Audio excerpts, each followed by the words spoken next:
Guys, ito pong mga nakikita ninyo ay ilan lang sa ating mga collections ng coins. Kung mayroon kayong mga naitatabi guys na kahalintulad ng mga baryang nakikita ninyo o mga kakaibang barya na gusto nyong ibenta, ay panoorin nyo po ang video ito hanggang sa dulo.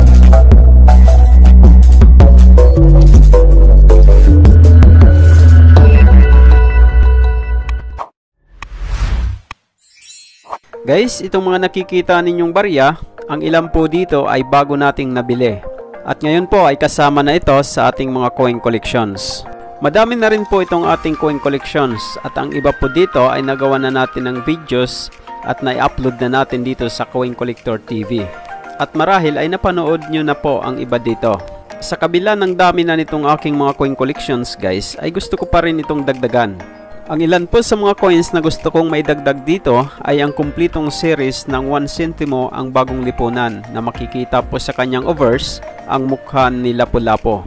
Iyan po, itong nakikita ninyo guys. Sa ngayon po ay isa pa lang ang hawak ni CCTV. Ito pong may year na 1979.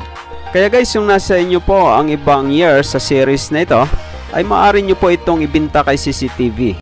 Para sa video natin ngayon guys ay ating ipapakita itong isa sa mga sikat na barya noong 80s. Ang baryang ito po ay ang 10 centimo ng Flora and Fauna series na makikita po sa kanyang reverse ang image ng isda. At bukod po sa mga features ng 10 centimo na ito ay malalaman din ninyo ang kanyang napakataas na collector's value. Guys, kung i-judge po natin ang baryang ito base sa kanyang klase at itsura, ay hindi po tayo mapapaniwala na mataas na ang collector's value nito ngayon. Ang composition po ng baryang ito ay aluminum na mayroon lang siyang bigat na 1.5 grams at ang kanyang diameter po ay 19 mm lang. So napakaliit ng baryang ito guys. Kung makakahawak kayo ng baryang ito, napakagaan po niya na kung i-imagine natin guys, pwede siyang lumutang sa tubig dahil sa kanyang gaan. Ang mga nabanggit po nating mga features ay hindi po naging hadlang para magkaroon ng mataas na collector's value ang baryang ito. Ang ilan po sa mga factors kung bakit mataas na ang collector's value sa baryang ito ay ang kanyang edad dahil 1983 pa po ginawa ang baryang ito. Bukod po sa edad ay ang wrong spelling dito sa scientific name ng isda. Ayan guys, itong itinuturo po ng red na arrow, ayan po ay ang maling spelling ng kanyang scientific name. Itong itinuturo naman po ng blue na arrow ay ang tamang spelling po ng kanyang scientific name. Itong 1 centimo ang bagong lipunan guys ay meron siyang composition na aluminum. At ang kanyang shape naman po ay square with rounded corners. Base po sa ating nakuhang datos sa Numista, ang baryang ito po ay mayroong 2 year series. Ang una po ay ang 1975 hanggang 1978 na mayroon siyang bigat na 1.2 grams. At ang sumunod naman po ay ang 1979 hanggang 1982 na mayroon siyang bigat na 1.22 grams. Ang mga baryang katulad nito guys ay bihira na lang po makita dahil ilan lang ang nakapagtabi nito. Kaya guys, kung mayroon kayong mga hawak na ganitong barya ay maswerte po kayo. Ang halaga po ng katulad nitong mga old coins ay nagdidepende pa rin po sa kalidad o klase ng barya na hawak natin.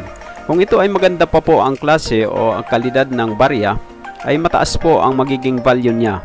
At sa ibang mga viewers naman po na nagtatanong sa mga comment kung nasa magkano na po ang mga ganitong mga barya, ito po ay walang fixed price. Ang presyo pa rin po ay nagdidepende sa nagbibenta.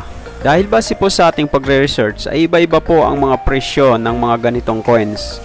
Sa parehong coins, magkakaiba ang ibinibigay ng mga presyo ng mga nagbibenta.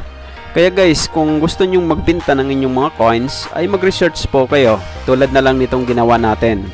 Ayan guys, itong mga nakikita ninyo ay ang mga nakuha nating presyo sa ating pagre-research. Ayan guys, tingnan ninyong maigi guys.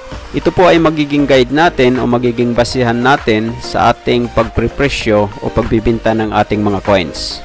Para sa inyo po ng mga viewers na nagtatanong kung paano po magbenta ng mga coins, ang maire-recommenda ko po ay i-post nyo ang video o picture ng inyong mga coins doon sa Coin Collector TV Facebook page. O di kaya guys, maggawa kayo ng inyong sariling Facebook page at doon i-post nyo ang inyong mga coin collections na gusto nyong ibenta.